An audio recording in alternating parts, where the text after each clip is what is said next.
Some years ago, I got up one morning intending to have my hair cut in preparation for a visit to London, and the first letter I opened made it clear I need not go to London. So I decided to put the haircut off too. But then there began the most unaccountable little nagging in my mind, almost like a voice saying, "Get it cut all the same. Go and get it cut." In the end, I could stand it no longer. I went. Now, my barber at that time was a fellow Christian and a man of many troubles, whom my brother and I had sometimes been able to help. The moment I opened his shop door, he said, "Oh, I was praying you might come today." And in fact, if I had come a day or so later, I should have been of no use to him. It awed me. It awes me still. But of course, one cannot rigorously prove a causal connection between the barber's prayers and my visit. It might be telepathy. It might be accident. I have stood by the bedside of a woman whose thigh bone was eaten through with cancer, and who had thriving colonies of the disease in many other bones as well. It took 3 people to move her in bed. The doctors predicted a few months of life. The nurses, who often know better, a few weeks. A good man laid his hands on her and prayed. A year later, the patient was walking uphill too, through rough woodland, and the man who took the last X-ray photos was saying, "These bones are as solid as rock. It's miraculous." But once again, there is no rigorous proof. Medicine, as all true doctors admit, is not an exact science. We need not invoke the supernatural to explain the falsification of its prophecies. You need not, unless you choose, believe in a causal connection between the prayers and the recovery. The question then arises, what sort of evidence would prove the efficacy of prayer? The thing we pray for may happen, but how can you ever know it was not going to happen anyway? Even if the thing were indisputably miraculous, it would not follow that the miracle had occurred because of your prayers. The answer surely is that a compulsive empirical proof, such as we have in the sciences, can never be attained. Some things are proved by the unbroken uniformity of our experiences. The law of gravitation is established by the fact that, in our experience, all bodies without exception obey it. Now, even if all the things that people prayed for happened, which they do not, this would not prove what Christians mean by the efficacy of prayer. For prayer is request. The essence of request, as distinct from compulsion, is that it may or may not be granted. And if an infinitely wise being listens to the requests of finite and foolish creatures, of course, he will sometimes grant and sometimes refuse them. Invariable success in prayer would not prove the Christian doctrine at all. It would prove something much more like magic, a power in certain human beings to control or compel the course of nature. There are no doubt passages in the New Testament which may seem at first sight to promise an invariable granting of our prayers, but that cannot be what they really mean. For in the very heart of the story, we meet a glaring instance to the contrary. In Gethsemane, the holiest of all petitioners prayed 3 times that a certain cup might pass from him. It did not. After that, the idea that prayer is recommended to us as a sort of infallible gimmick may be dismissed. Other things are proved not simply by experience, but by those artificially contrived experiences which we call experiments. Could this be done about prayer? I will pass over the objection that no Christian could take part in such a project because he has been forbidden it. You must not try experiments on God, your master. Forbidden or not, is the thing even possible? I have seen it suggested that a team of people, the more the better, should agree to pray as hard as they knew how over a period of 6 weeks for all the patients in Hospital A and none of those in Hospital B. Then you would tot up the results and see if A had more cures and fewer deaths. And I suppose you would repeat the experiment at various times and places so as to eliminate the influence of irrelevant factors. The trouble is that I do not see how any real prayer could go on under such conditions. Words without thoughts never to heaven go, says the king in Hamlet. Simply to say prayers is not to pray. Otherwise, a team of properly trained parrots would serve as well as men for our experiment. You cannot pray for the recovery of the sick unless the end you have in view is their recovery. But you can have no motive for desiring the recovery of all the patients in one hospital and none of those in another. You are not doing it in order that suffering should be relieved. You are doing it to find out what happens. The real purpose and the nominal purpose of your prayers are at variance. In other words, whatever your tongue and teeth and knees may do, you are not praying. The experiment demands an impossibility. Empirical proof and disproof are then unobtainable. But this conclusion will seem less depressing if we remember that prayer is request and compare it with other specimens of the same thing. We make requests of our fellow creatures as well as of God. We ask for the salt. We ask for a raise in pay. We ask a friend to feed the cat.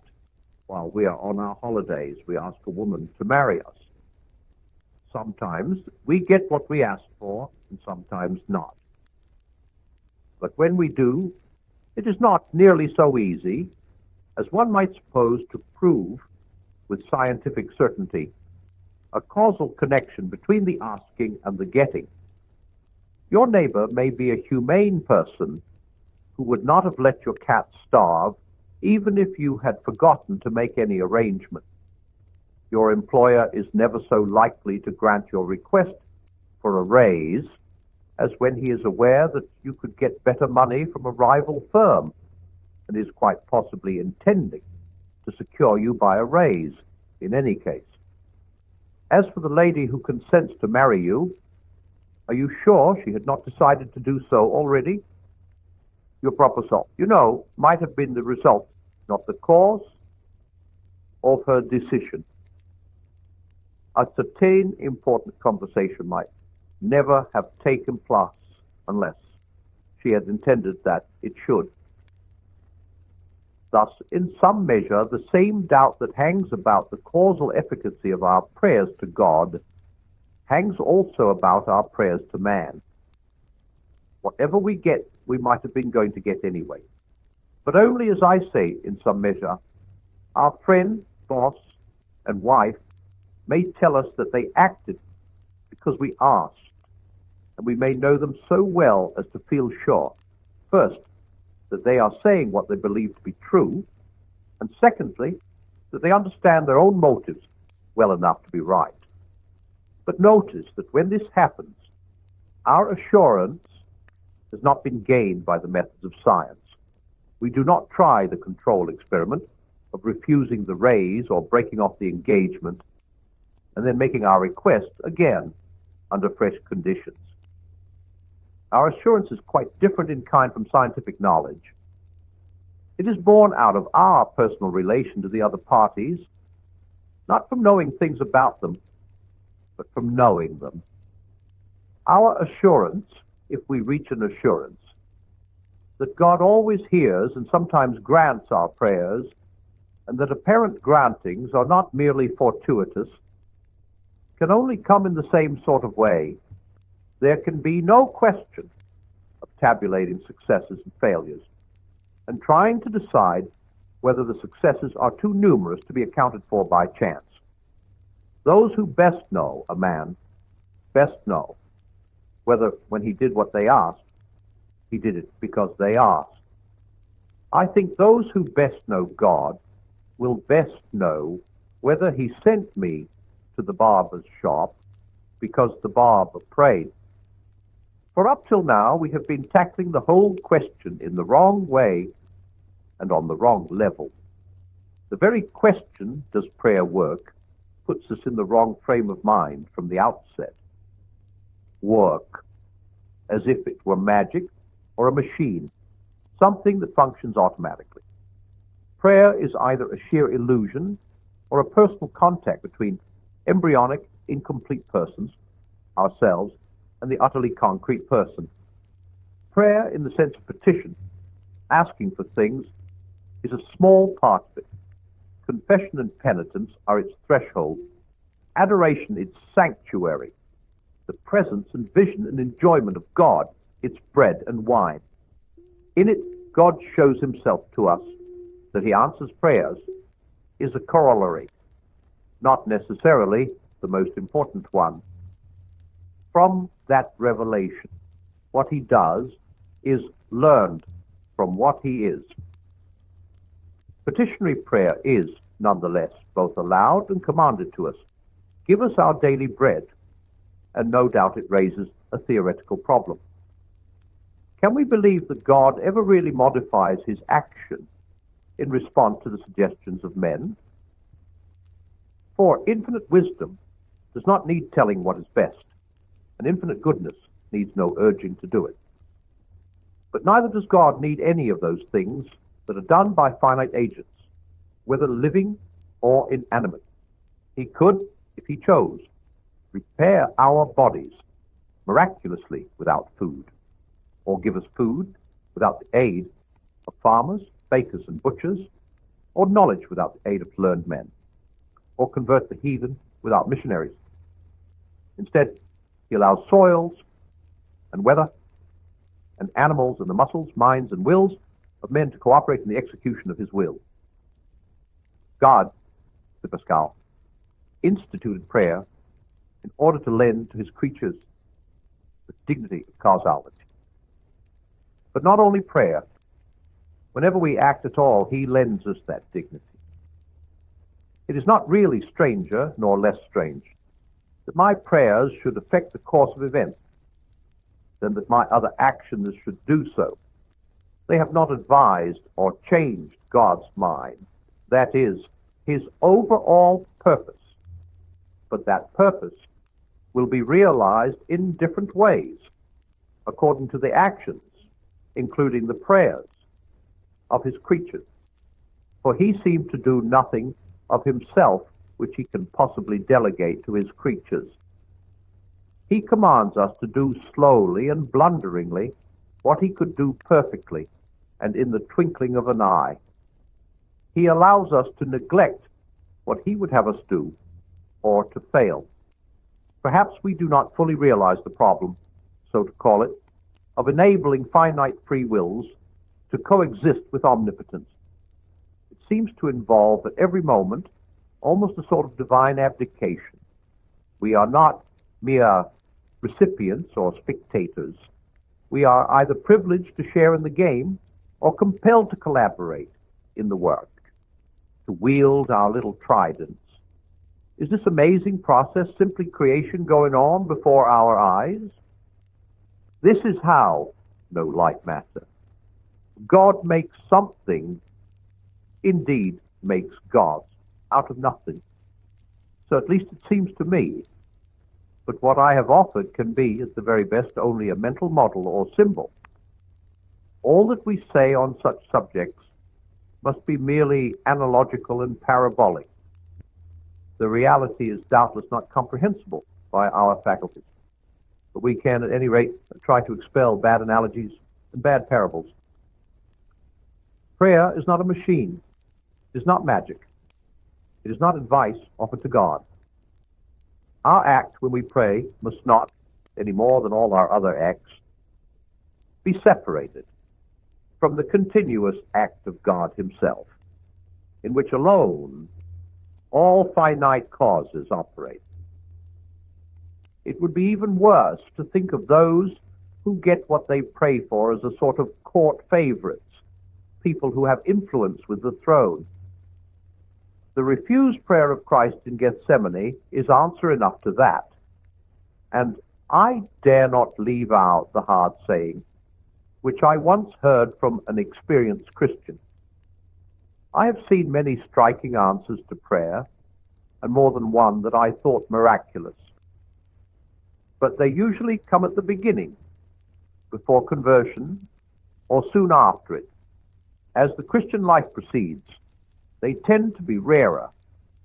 The refusals, too, are not only more frequent, they become more unmistakable, more emphatic.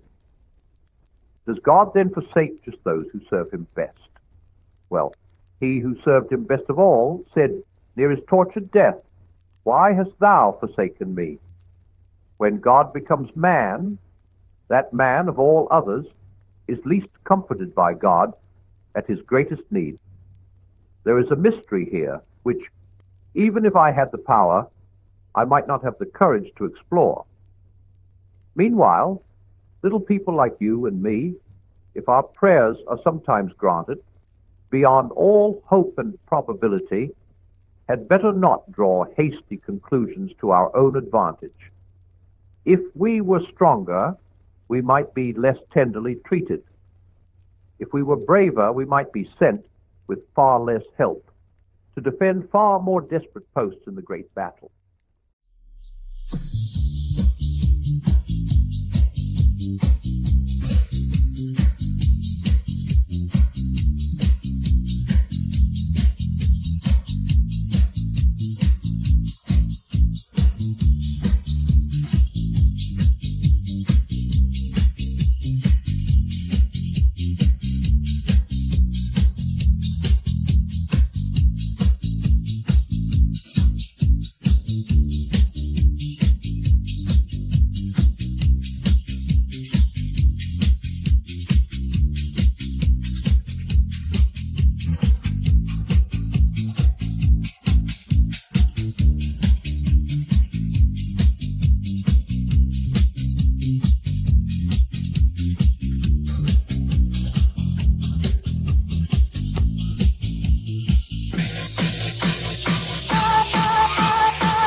Now you hit the lotto, lotto, lotto, lotto, lotto.